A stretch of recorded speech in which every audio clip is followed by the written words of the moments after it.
In the summer of 1590, a ship arrived on the shores of Roanoke Island and found only silence. No fires burned, no children played, no colonists greeted their governor. 115 men, women, and children had vanished without a trace. Only a single word was left behind, carved roughly into the bark of a tree. CROATOAN. This is one of America's oldest mysteries, a true event. But behind the silence, behind that single word, lies a story no one has ever told in full. Today we'll journey back more than 4 centuries to witness the rise, struggles, and disappearance of the lost colony of Roanoke. We'll explore the facts we know, the theories that haunt historians, and weave in the voices of those who lived and died in that fragile moment where 2 worlds collided. This is not legend. This is not myth. This is the story of the first English settlement in North America and how it vanished. Chapter 1. The Dream of a New World. The year is 1587. Across the ocean in England, Queen Elizabeth rules with ambition and fire. England is small, powerful, but surrounded by enemies: Spain, France, the Dutch. To survive, England needs land, new trade, new resources, and a foothold in the Americas. The plan was bold: plant a colony on Roanoke Island, off the coast of present-day North Carolina.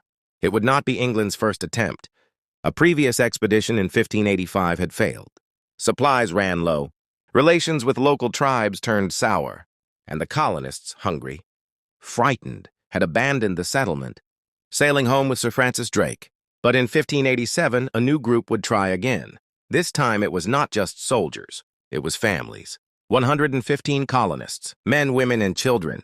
Among them, John White, the appointed governor; Eleanor Dare, his daughter, pregnant with child; Ananias Dare, Eleanor's husband; and dozens of other ordinary families who believed they were building the first English town in the New World.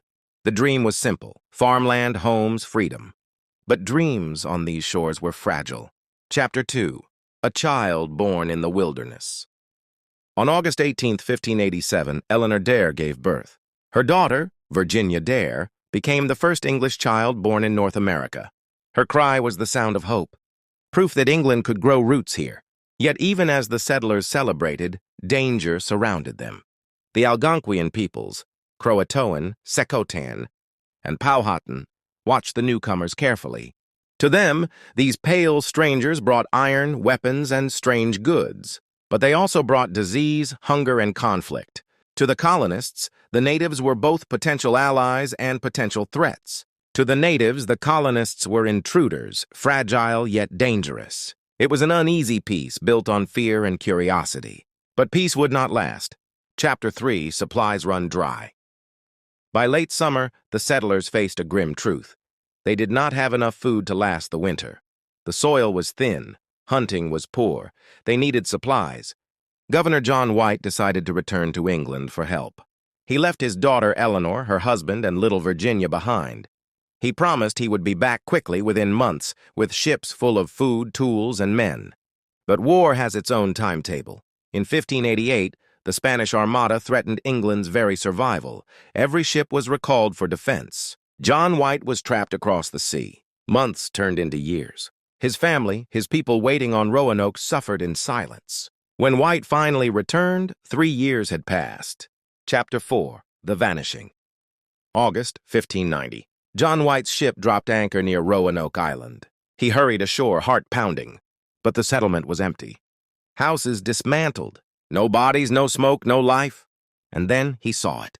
The word CROATOAN carved into a wooden post, and 3 letters, CRO, carved into a tree. There was no sign of violence, no graves, only abandonment. The colonists were gone. Chapter 5. Native Perspective. For the CROATOAN people, modern-day Hatteras Island, the strangers had always been a curiosity. Some oral traditions suggest they welcomed a handful of colonists, even adopted them. Later generations of native families carried English features: gray eyes, light hair, mixed with their own. Other tribes, like the Powhatan, told darker stories. They spoke of wars, of slaughter, of foreigners wiped out before they could become a threat. Imagine it. A Powhatan elder warning his people, "If we allow them to grow, they will consume the land." Or a CROATOAN youth watching pale strangers stagger into his village, desperate, starving, their governor long gone? Did the CROATOAN share food, shelter?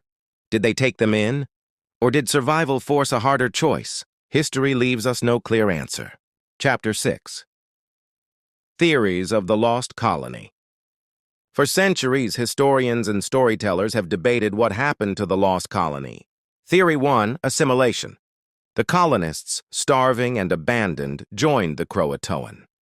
They intermarried, adopted native ways, and vanished into tribal life. Oral histories and genetic hints give this theory weight. Theory 2, massacre. The Powhatan, fearful of English expansion, wiped them out. No bones were found, but stories of war survive. Theory 3, relocation. The colonists may have tried to sail north toward Chesapeake Bay, hoping for better land.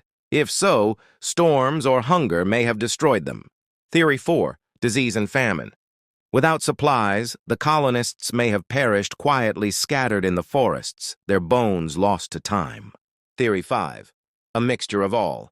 Perhaps some joined the CROATOAN, some fell to Powhatan attacks, and others tried to move, only to vanish into wilderness. Chapter 7. The fictional voices. Now, imagine one of them, a young mother, Eleanor Dare, clutching her child, watching her father's ship vanish into the horizon, knowing he may never return. A colonist child, older now, learning to fish in CROATOAN waters, speaking words in 2 languages. A CROATOAN elder, seeing the sickness these strangers brought, wondering if mercy or survival would guide his hand. These are the voices history silenced, but in the shadows of time they remain. Chapter 8, the legacy. The Lost Colony of Roanoke remains one of the oldest unsolved mysteries in American history. It was not simply the failure of a colony, it was the clash of 2 worlds. For the English, it was a dream that turned to dust. For the natives, it was a warning of the flood that was coming. Within 2 decades, Jamestown would rise in Virginia. This time, the English would endure, and the native world would begin to collapse. Roanoke was the first chapter in that story, and its silence still echoes today. 400 years later, we are still haunted by that single word, CROATOAN. Was it a clue of hope, a mark of betrayal, or simply a cry for help? We may never know. But the mystery endures. If you want to hear more forgotten stories, real events lost in time where history and mystery intertwine, then stay with us. Subscribe, share this story, and join us again as we uncover another moment the world tried to erase. Because the past is never truly gone. It waits, buried beneath the earth, carved into trees, whispered on the wind, until we remember.